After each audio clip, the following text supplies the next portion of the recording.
Magandang araw po. Pag-asa Weather Update. Alamin nilagay ng panahon ngayong araw na Martes, November 14, 2023. At latest update sa low pressure area na binabantayan sa labas ng Philippine Area of Responsibility.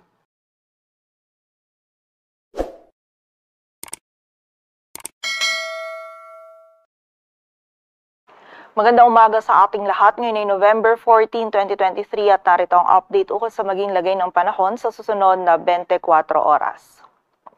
Kaninang alas 2 ng umaga, yung tropical depression o bagyo na minmonitor natin sa labas ng ating area of responsibility ay nag-weaken or humina at isa na nga yung ganap na low pressure area. At huli itong namataan sa layong 1,620 kilometers east of southeastern Mindanao. At ayon nga sa ating latest analysis, ay posible itong magre-develop at maging isang bagyo muli sa mga susunod na araw. At ito ay papasok sa loob ng ating area of responsibility bukas ng gabi or by early Thursday. At ina-expect nga natin either of the two scenario na magre-develop ito or manatili as a low pressure area. Ito ay patungo dito sa may silangang bahagi ng Mindanao kung saan ito ay magdudulot pa din ng mga malalakas na pag-ulan, lalong-lalo na dito sa may silangang bahagi ng Visayas at Mindanao sa mga susunod na araw. So continuous monitoring po tayo at patuloy na magantabay sa updates na ipapalabas ng Pag-asa. At sa kasalukuyan naman,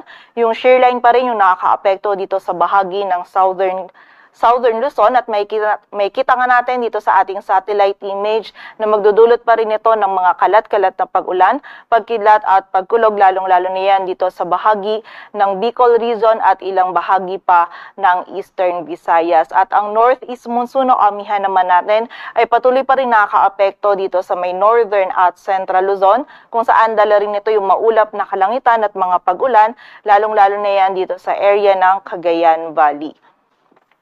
At para nga sa magiging lagay ng panahon ngayong araw ng Martes, maulap na kalangitan at mga pagulan pa rin ng mararanasan dito sa bahagi ng Cagayan Valley, Ilocos Norte at Apayao, dulot yan ng amihan. Samantala, magiging maulap din yung kalangitan at meron tayong mga kalat-kalat na pagulan, pagkilat at pagkulog dito sa bahagi ng Bicol region, maging sa lalawigan ng Quezon na dulot naman ng shear line. So pag-iingat pa rin po para sa ating mga kababayan sa posibilidad ng mga pagbaha at pagguho ng lupa. Samantala, dito sa Metro Manila, maging sa nalalabing bahagi pa ng Luzon ay magiging bahagyang maulap hanggang sa maulap yung ating kalangitan.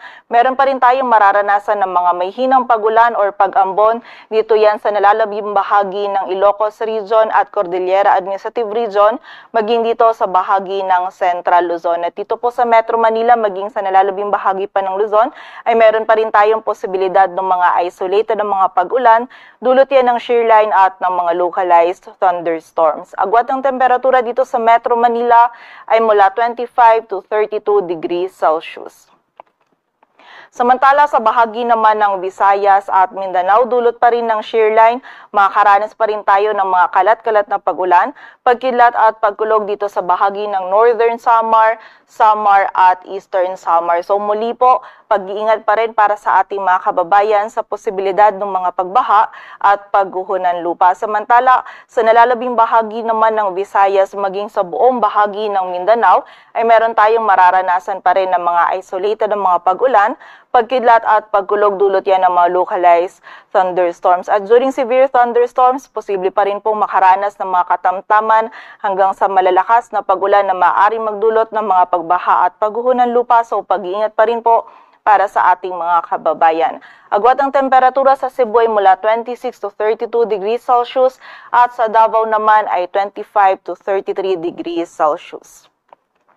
At para naman sa lagay ng dagat baybayin ng ating bansa, dulot pa rin ang northeast monsoon o amihan ay meron pa rin tayong nakataas na gale warning sa mga dagat baybayin niya ng Batanes, Cagayan kasama ng Babuyan Islands, Isabela, Ilocos Norte, Ilocos Sur at La Union kung saan mapanganib pa rin po ang pagpalaot lalong-lalo na para sa ating mga kababayang mangingisda pati na rin yung may mga maliliit na sasakyang pandagat. At para naman sa 3-day outlook ng mga key cities ng ating bansa, in the next 3 days, bukas yan ng Miyerkules hanggang sa Biyernes.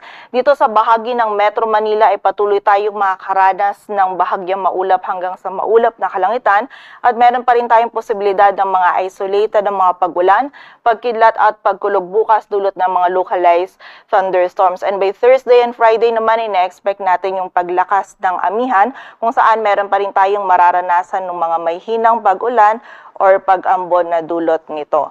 Agwat ng temperatura sa Metro Manila ay mula 23 to 32 degrees Celsius. Samantala, sa bahagi naman ng Baguio City, by Wednesday ay makaranas lamang tayo ng mga may hinang pag-ulan or pag-ambon, dulot pa rin yan ng amihan. And by Thursday naman ay magiging maulap yung kalangitan at meron pa rin tayong mga mararanasan ng mga pag-ambon dahil yan sa paglakas pa din ng amihan. And by Friday ay magiging generally fair weather condition yung ating mararanasan at meron pa rin tsansa ng mga isolated light rains na dulot pa rin ng amihan. Agwat ng temperatura sa Baguio City ay mula 15 to 24 degrees Celsius. Samantala, sa bahagi naman ng Legazpi City in the next 3 days ay patuloy nga maulan yung panahon na ating mararanasan na dulot ng shear line. So pag-ingat po para sa ating mga kababayan dyan sa banta ng mga pagbaha at pagguho ng lupa. Agwat ng temperatura sa Legazpi City ay mula 24 to 32 degrees Celsius.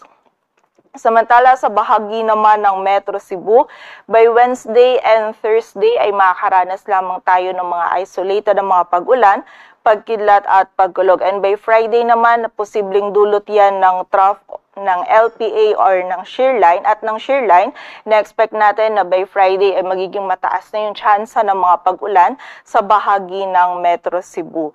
Agwat ng temperatura po sa Metro Cebu ay mula 24 to 32 degrees Celsius. Samantala, sa bahagi naman ng Metro Davao bukas ng Miyerkules ay meron lamang tayong mararanasan ng mga isolated ng mga pag-ulan. Ngunit by Thursday at Friday kung saan posible pong yung trough ng LPA na minomonitor natin ay magdulot ng mga kalat-kalat na pag-ulan, pagkidlat at pagkulog. So pag-ingat po para sa ating mga kababayan dyan sa posibilidad ng mga pagbaha at pagguho ng lupa.